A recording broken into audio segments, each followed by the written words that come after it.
Hi, this is Year 2 Pure, Chapter 9, Lesson 9, and today we're talking about the second derivative. Right, let's get cracking. So, there are some rules for second derivatives. Second derivatives generally are used to find out whether your function is convex or concave. Now, if we have our second derivative, which is d squared y over dx squared, being greater than or equal to 0, then you have something called a convex function. Meaning that the gradient is increasing. So for example, you could have something that starts off with quite a low gradient but still positive and then getting very positive. You could have something that starts off with a very negative gradient like that, goes to a less negative gradient, goes to a 0 gradient, goes to a more positive gradient, and then more positive gradient, more positive gradient. You could have this quadratic. That's an example of a convex function. You can also have parts of functions that are convex. So for example, you might have a part of a function that looks a bit like that, and then it goes like that, okay? Where this section here would be convex, and this other section over here would be something called concave. Now a concave function happens when d squared y over dx squared is less than or equal to 0. This is a concave function. And in this case, the gradient is decreasing. Okay? Gradient is decreasing. So it's starting off very high and ending up very low. So for example, it might be that it starts off with a very positive gradient, gets a little bit slower, gets to 0, gets a little bit so that it's got a slightly negative and then a very negative. Something like that would be an example of a concave function. And as I said, you can have functions that are made up of individual parts that are concave and convex, and you can have combinations. You can never have a function that is both concave and convex at the exact same interval though. Okay, you can't have that. You can have a function that's made up of concave and convex separate intervals, but not one at the same time. Okay, so find the interval on which the function f of x is concave. Now, if we're talking about concave, we should be talking about our second derivative, which in f notation looks like f prime prime, f dash dash you might be calling it. Okay, and if we're talking about concave, we're finding out when is that less than or equal to 0. So, f dash of x is going to equal 3x squared plus 4. So f dash dash of x is equal to 6x. And all we need to do is find out when is it that 6x is less than or equal to 0. Because if f of x, f dash dash of x is 6x, then 6x needs to be less than or equal to 0. And it will be whenever x is less than or equal to 0. So find the interval on which the function is concave, x is less than or equal to 0. Might be a good idea to, if you've got a graphic calculator, use the graphing calculator, or to go on to GeoGebra, have a little look at that, see what happens at x being less than or equal to 0, see what's interesting about it. Okay, moving on. Show that the function f of x equals e to the power of 2x plus x squared is convex for all real values of x. Now, convex means that f dash dash of x got to be greater than or equal to 0 for every single value of x. So basically that's got to be positive no matter what, okay, or it can be 0. So f dash of x will equal, differentiate this, 2e to the power of 2x plus 2x. F dash dash of x is going to equal 4e to the 2x plus 2. And all I need to do is to prove that that is greater than or equal to 0 for every single x I could possibly put into it. So we've got 4e to the power of 2x plus 2 has to be greater than or equal to 0 for every single x that I could put into it. Now, the only thing that's critical is here. The other stuff really just doesn't do very much at the moment. So if we've got e to the power of 2x is greater than 0 for all real x, which is true because e to the power of 2x looks something like that. Okay, for every single value of x you're going to plug in, you're going to get something out that's going to be positive. Okay, it's going to give you outwards positive. And so 4e to the power of 2x plus 2 is greater than, well, you can put greater than or equal to, you could even put greater than in this case, greater than or equal to 0 for all real x. And that'll do. Don't get bogged down with trying to, do too much with your proof here. Just go to a statement and you'll be fine. Okay, moving on. The curve C has a function, has an equation y equals x cubed minus 2x squared minus 4x plus 5. Show that C is concave on the interval and convex on another interval. So these intervals, it could be written as negative 2, and then you've got x in the middle, and then you've got 0 with the or equals 2's. Square brackets are or equals 2's. This is not a coordinate. This is an interval. This is choices of values for x. Okay, x can be between negative 2 and 0 and can be equal to each of them. If I wanted it not to be, then I would have rounded brackets, and I would have to make sure that I say that it's an interval. Otherwise it looks a hell of a lot like a coordinate to me.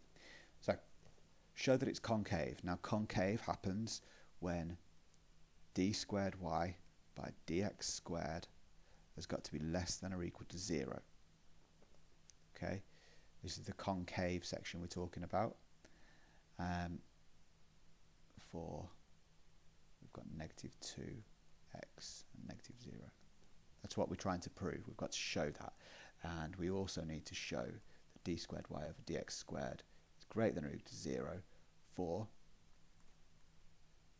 x in this interval 1 to 3. Okay, where that's convex. So if y equals x cubed, blah, blah, blah, blah, blah, then dy by dx is going to equal 3x squared minus 4x minus 4.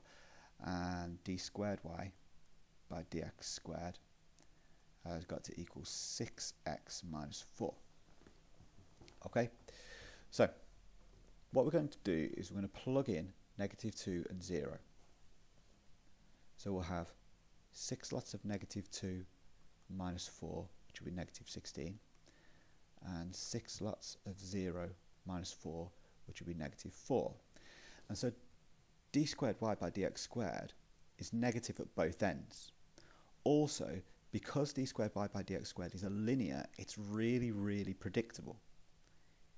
If this is negative at this end and this is negative at this end, there's no way that it ever went positive. If we're talking about a linear and both values are negative, there's no way that it ever went positive. So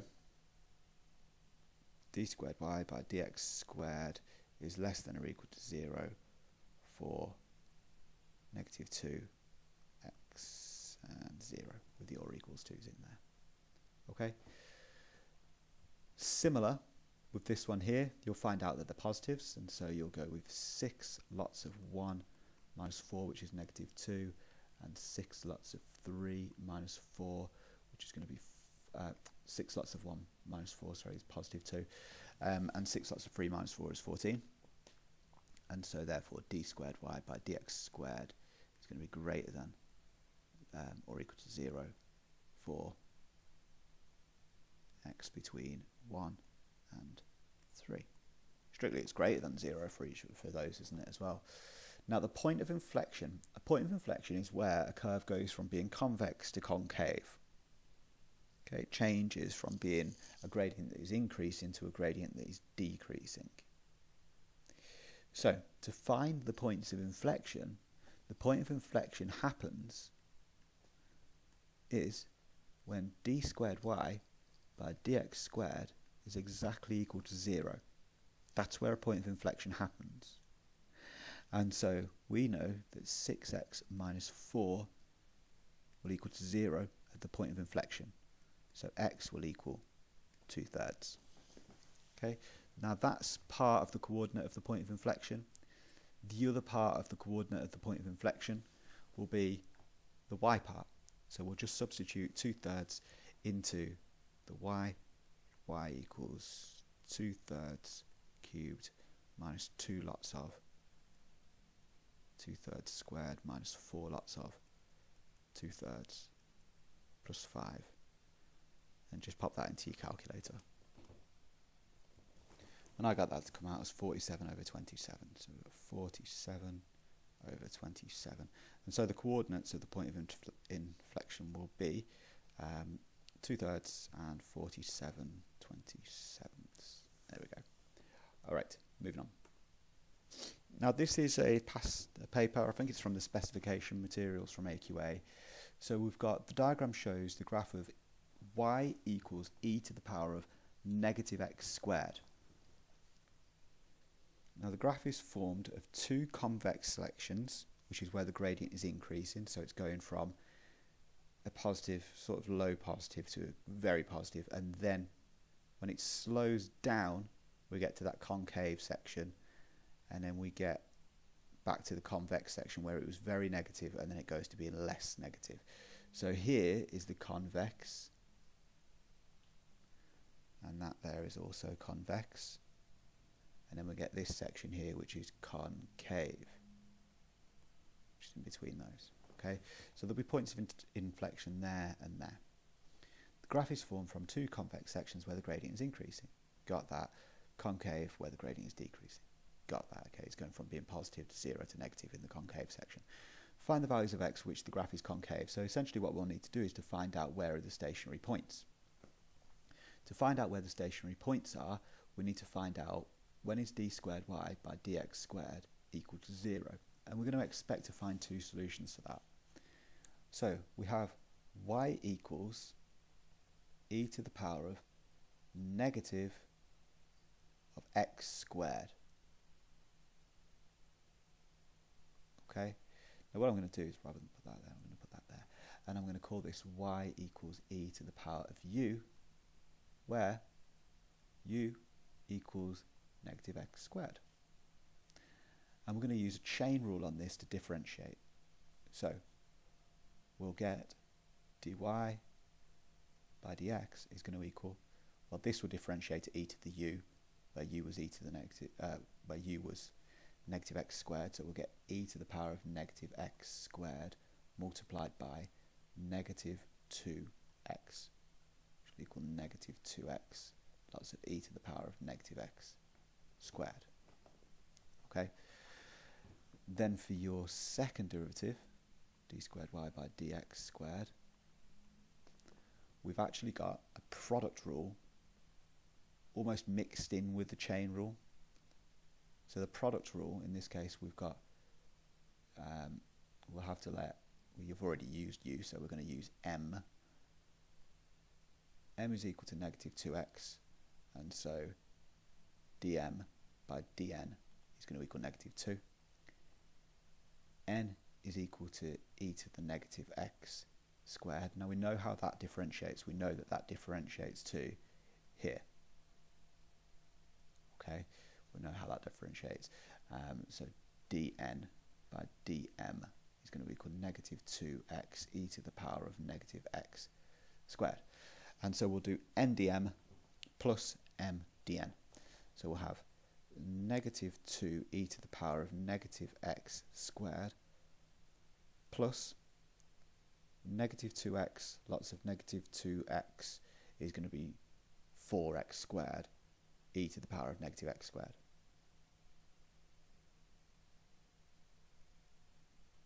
And we find out when does that equal 0. Okay, now to deal with this, we're going to factor out some stuff. We're going to cancel out those, cancel out some 2's and things like that as well. So factoring these things out, well, we'll cancel out the 2 straight away, to be fair. So we'll get negative e to the power of negative x squared plus 2x squared e to the power of negative x squared is equal to 0. We'll do our factoring, and we'll end up with negative 1 plus 2x squared e to the power of negative x squared is equal to 0. Now this can never equal 0. It's not possible. E to the power of negative x squared will never equal 0. It just doesn't happen. It's not something that happens with that. Okay, so we're looking to find out when does this equal to 0. So we're finding out when is it that negative 1 plus 2x squared equals 0. Well, 2x squared is equal to 1. X squared is equal to 1/2. x must equal 1 over root 2, or root of a half. We'll go with 1 over root 2, which is equal to root 2 over 2. Okay, so those are my values for x. I should have a plus or minus, of course. Plus or minus. Find the values for x for which the graph is concave. Well, it's in between that. Okay, and so the values for x for which the graph is concave is when negative root 2 over 2 and x is up to root 2 over 2. Strictly the graph is concave there. You could also, if you missed off the or equals 2, is absolutely fine. It's okay. All right. So here's another question from the book. I'd suggest pausing the video and giving this one a crack, and then we'll try it out. So we're going to be showing that this graph is convex. So convex means that d squared y by dx squared has got to be greater than or equal to 0. So we're going to need to differentiate this. Now to differentiate this, we've got a product rule here. So we'll have dy by dx will equal, well, I'll need to differentiate this, which is going to be 2/3 x multiplied by the non-differentiated version of that, natural log of x, plus differentiate this and multiply it by 1/3 of x squared. So I'll get x squared over 3 multiplied by 1 over x minus 2. So that's what that differentiates to. This differentiates to going. Okay, we're going to tidy that up just a little bit before we move on. So we get 2x over 3 natural log of x plus x over 3 minus 2. Now, d squared y by dx squared, we're going to use a product rule here. So we'll need to differentiate this. We'll have 2/3 and leave the log. And we're going to leave this and differentiate the log. Now when I differentiate that log, I'm going to get 1 over x. 2x over 3 multiplied by 1 over x is going to be plus 2/3. Plus 1/3 and minus 0. Okay, tidy this up just a little bit. We'll get 2/3 natural log of x plus 1. And we're saying that we need to find out when is that going to be convex. So when is it that that's going to be convex, greater than or equal to 0? Well, that'll happen when the natural log of x has got to be greater than or equal to, move this over, make it -1, multiply through by the 3 and divide by the 2, and you get 3 over 2. Negative 3 over 2, pardon me. And then x will be greater than or equal to e to the power of -3 over 2. Okay, we'll apply exponentials to both sides. Alright, thanks very much for watching. Good luck.